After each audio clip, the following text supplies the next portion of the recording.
Hai teman-teman, welcome back to my YouTube channel.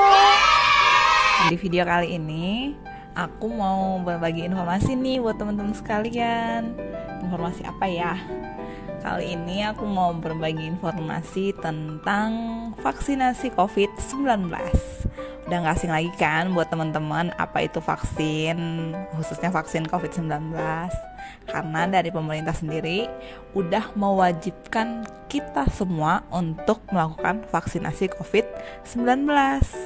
Nah, kali ini aku mau bahas tentang pemberian vaksinasi COVID-19 bagi sasaran yang drop out. Maksudnya gimana sih? Nah, sebelum lanjut lagi ke videonya, jangan lupa untuk tetap dukung channel aku dengan klik tombol like, comment, and subscribe channel aku supaya aku bikin videonya lebih semangat lagi bareng kalian. Oke guys, tanpa berlama-lama, yuk lanjut ke videonya. Nah, tadi kan aku sempat bilang tuh teman-teman, kali ini aku mau ngebahas tentang pemberian vaksinasi COVID-19 bagi sasaran yang drop out. Maksudnya gimana sih sasaran yang drop out itu? Nah, sasaran yang drop out itu adalah sasaran bagi yang belum mendapatkan vaksin dosis kedua. Jadi kan di negara kita nih ada vaksin pertama, vaksin kedua, dan vaksin booster. Nah, untuk vaksin dosis pertama itu pertanggal 12 Februari 2022 udah diberikan sekitar kepada 188.168.168 masyarakat. Itu yang udah terlaksana, yang udah terdistribusikan vaksin pertamanya.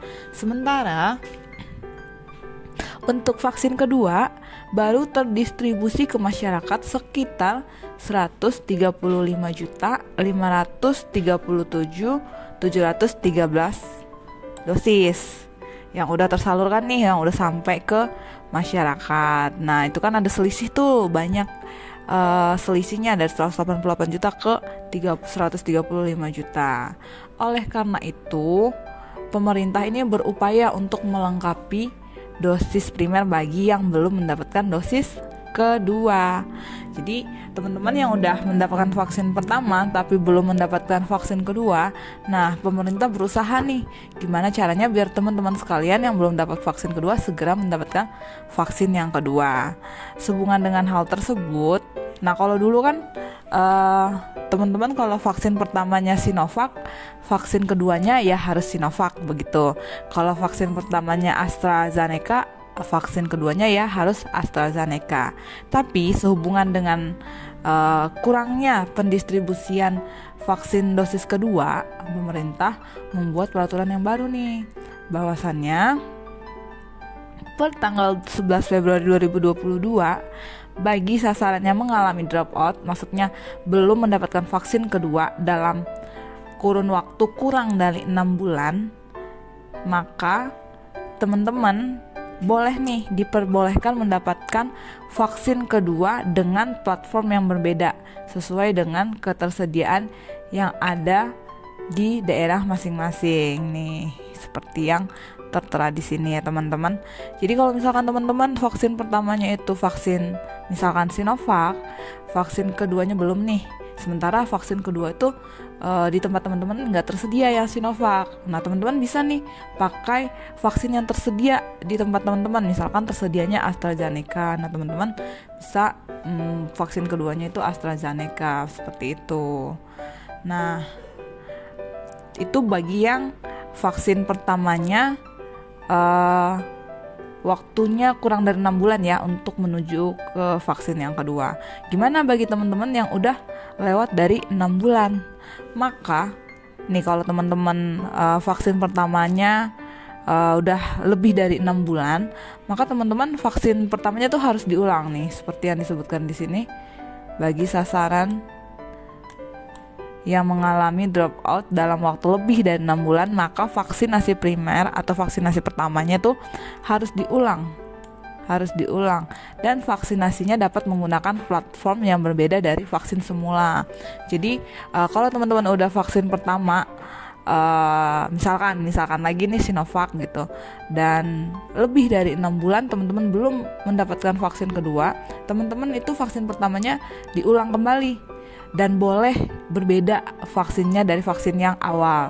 Misalkan yang awalnya Sinovac, terus tuh udah lewat 6 bulan, ternyata nggak tersedia lagi nih si vaksin Sinovac, adanya misalkan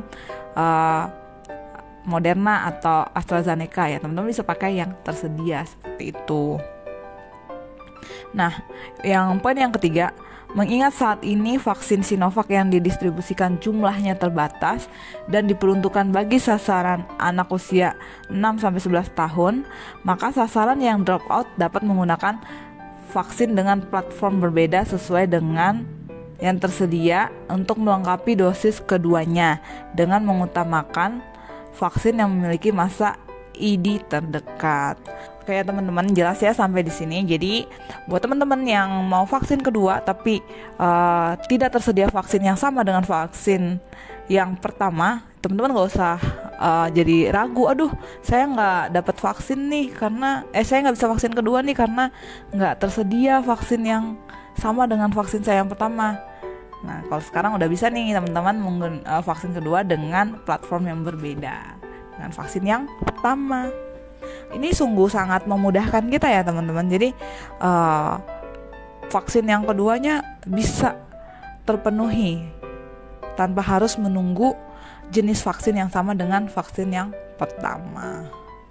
Oke teman-teman, sekian dulu informasi terkait dengan vaksin pertama dan vaksin kedua. Selanjutnya nanti aku mau ngebahas tentang vaksin booster ya teman-teman. Apa sih itu vaksin booster dan kapan kita bisa mendapatkan vaksin booster? Ditunggu di video aku yang selanjutnya ya. Oke, bye-bye. Thank you for watching. Semoga video ini bermanfaat bagi teman-teman sekalian. Jangan lupa untuk share video ini supaya orang-orang terdekat kita, orang-orang tersayang kita bisa mendapatkan vaksinasi COVID-19 dengan tepat. Thank you. Bye-bye.